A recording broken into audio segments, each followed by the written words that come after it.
कराची के शहरियों के लिए पाकिस्तान पीपल्स पार्टी की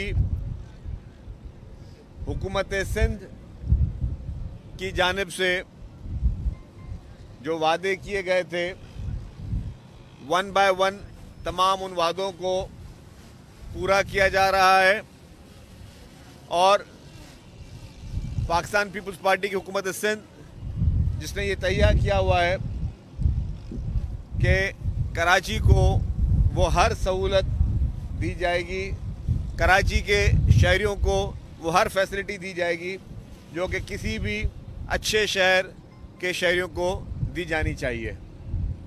आज हम मौजूद हैं सेनेटर ताज हैदर ब्रिज पर और जैसा कि हमने वादा किया था, ये ब्रिज आज से पब्लिक के लिए खोल दी गई है।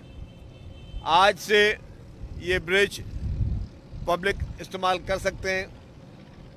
यहाँ पे कोरंगी जाने वाले अफराद जो काटी है उनकी यहाँ पे पूरी जो वहाँ पे इंडस्ट्रियल एरिया है, कोरंगी इंडस्ट्रियल एरिया, और बाकी कोरंगी में जितने भी लोगों का आना जाना होता है और आगे भी जो लोग इससे जो रास्ते मुंसलिक हैं उन सब लोगों के लिए ये ब्रिज जो है आज से फुली फंक्शनल होगी।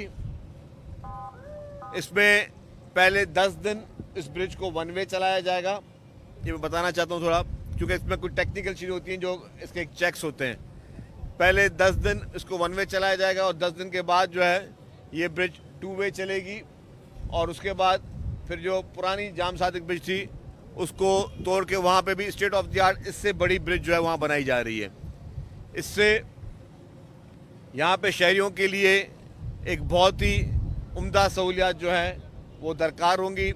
यहाँ पे येलो लाइन BRT जो हम वर्ल्ड बैंक के इश्तराक से बनाने जा रहे हैं, उस पर जब ये बसेस चलेंगी तो यहाँ पे एक बहुत बड़ा, मैं समझता हूँ, लोगों को रिलीफ मिलेगा। एक तारीखी रिलीफ लोगों को मिलेगा, लोगों के लिए बेहतरी आएगी। और जो भी BRT लाइंस हैं उस पर हुकूमत सिंध ने प्रायोरिटी रखी हुई है कि उसको हम लोग काम करें। कल भी हमारी ट्रांसपोर्ट की मीटिंग थी और उस मीटिंग में फैसले किए गए हैं कि हम शिकारपुर, खैरपुर और बाकी शहरों में भी अब हम शुरू करने जा रहे हैं पीपल्स बस सर्विस की बसेस। और कराची में जो मेमार से लेके टावर तक वो हम नए रूट शुरू कर रहे हैं, जो यहाँ पे बहुत बड़ी रिक्वायरमेंट है। 50,000 से ज़ायद डेली के बिना पर जो है वो मुसाफिर जो है वो बस में सर्विस करेंगे। उनके लिए हम EV बसेस शुरू करने जा रहे हैं, जो कि पाकिस्तान की पहली EV बसेस पाकिस्तान पीपल्स पार्टी लेके आई। तो ये तमाम जो चीज़ें हैं वो पाकिस्तान पीपल्स पार्टी कर रही है। आपका कब में नज़र आ रहा है शाहराह भुट्टो, लेफ्ट हैंड पे जाके देखेंगे शाहराह भुट्टो खुल चुका है। दिसंबर में इसका आखिरी फेज़ भी कंप्लीट हो जाएगा और फिर पूरे कराची शहर की ट्रैफिक की डायनामिक्स जो है उस दिसंबर के बाद चेंज हो जाएगी। बाकी दो तीन महीने हैं, 2-3 महीने में जब वो शाहराह भुट्टो का आखिरी फेज़ कंप्लीट होगा तो जो कराची की इस वक्त ट्रैफिक का एक बहुत बड़ा चैलेंज है, इस शाहराह भुट्टो जब ये M9 से जाके मिलेगी तो टोटल इसका डायनामिक्स जो है कराची की ट्रैफिक को चेंज हो जाएंगे। और मैं समझता हूँ कि ये एक बहुत ही बड़ा काम जो है वो पाकिस्तान पीपल्स पार्टी की सिंध हुकूमत ने ये जो अल्टरनेट शाहराह भुट्टो का रोड बनाकर दिया है, इससे लोगों को बहुत फ़ायदा हो रहा है। तो कराची इस वक्त हमारी टॉप प्रायोरिटी है। कराची में जितने भी चैलेंजेस हैं उन सब का एहसास भी है और मैं वही कहता रहता हूँ कि जी कराची को लोग भले बुरा भला बोलें, लेकिन आज भी पूरे पाकिस्तान से लोग रोज़गार करने के लिए, नौकरियों के लिए, सेहत के इलाज करने के लिए कराची में जाते हैं, पाकिस्तान के किसी और शहर में नहीं जाते हैं। हमने कल ये भी फैसला किया कि जो फर्स्ट फेज़ में पिंक स्कूटर ख़वातीन की लाई गई, अब उसकी हम जो फ्री ट्रेनिंग करवा रहे हैं वो, जिसमें हम फ्री ट्रेनिंग भी करा रहे हैं, फ्री में लाइसेंस भी दे रहे हैं। आपने कुछ नहीं करना, आपने सिर्फ नियत करनी है कि मुझे ये बाइक चलानी है। ट्रैफिक के लिए बहुत इंपॉर्टेंट कवानीन है। अभी वज़ीर दाखिला साहब ने जो ट्रांसपोर्ट उसमें ट्रैफिक महकमे में जो चालान का सिस्टम शुरू किया है, मैं समझता हूँ चालान भी बहुत हो रहे हैं। अब लोगों के लिए पैगाम है, लोगों के लिए पैगाम है कि बराए मेहरबानी एक अच्छा शहरी होने के नाते ट्रैफिक के कवानीन की पासदारी करें।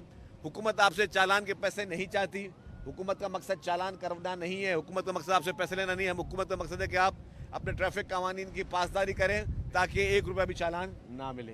देखिए जो लोग तनकीद करते हैं ना वो पैदा ही तनकीद करने के लिए हुए हैं। ये वो लोग हैं, मुझे ये बताएं आप ये कहते हो कि जी यार सज़ाएं कम करो, पेनल्टी क्या होती है? सज़ा होती है ना भाई। आप जुर्म करो ही नहीं तो सज़ा होगी नहीं। मैं तो कह रहा हूँ कि हमें खुशी होगी कि हमें ट्रैफिक चालान पे 1 रुपया भी ना मिले। अब चालान की रकम कितनी होनी चाहिए वो फैसला उन्होंने नहीं, हुकूमत ने करना है।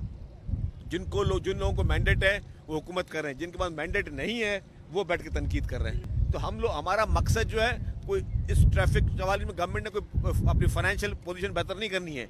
मकसद ये गवर्नमेंट चाहती है कि कीमती जानों का तहफ़्फ़ुज़ किया जाए। आप देखिए जी, ये चैलेंज है यहाँ पे। मैं मानता हूँ कि इलीगल इमिग्रेंट्स जो हमारे अफ़गानी बहुत ज़्यादा यहाँ पे उसमें इन्वॉल्व पाए गए हैं, इस तरह की कार्रवाई में उनके खिलाफ एक्शन हो रहा है। इलीगल इमिग्रेंट्स को निकाला भी जा रहा है कि इलीगल इमिग्रेंट्स वैसे भी नहीं रह सकते, और पूरी दुनिया में कहीं पे इलीगल इमिग्रेंट्स को नहीं रहने दिया जाता।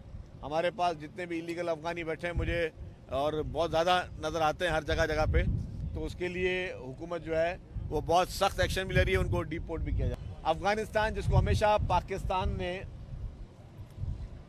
पलकों पे बिठाया, अफ़गानिस्तान जिसको हमेशा पाकिस्तान की अवाम ने दिल में बिठाया, वो हमारा ब्रदर मुल्क है।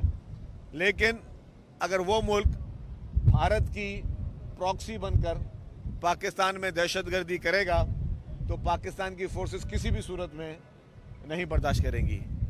जो भी वहाँ पे दरअंदाजी वहाँ से हो रही है, और वहाँ से जिस तरीके से भारत के कहने पे, क्योंकि भारत खुद तो लड़ नहीं सकता, भारत का तो आपने अशर देख लिया, जो हशर नशर हमारी पाकिस्तान की फोर्सेस ने किया। भारत खुद तो लड़ने के काबिल रहा ही नहीं। अब वो डरपोक भारत अपनी प्रॉक्सीज जो है वो अफ़गानिस्तान की हुकूमत के ज़रिए या अफ़गानिस्तान में मौजूद चंद लोगों के ज़रिए पाकिस्तान में तालिबान के ज़रिए वो दहशतगर्दी करवाना चाहता है, जिसको मुंह तोड़ जवाब पाकिस्तान ने दिया है।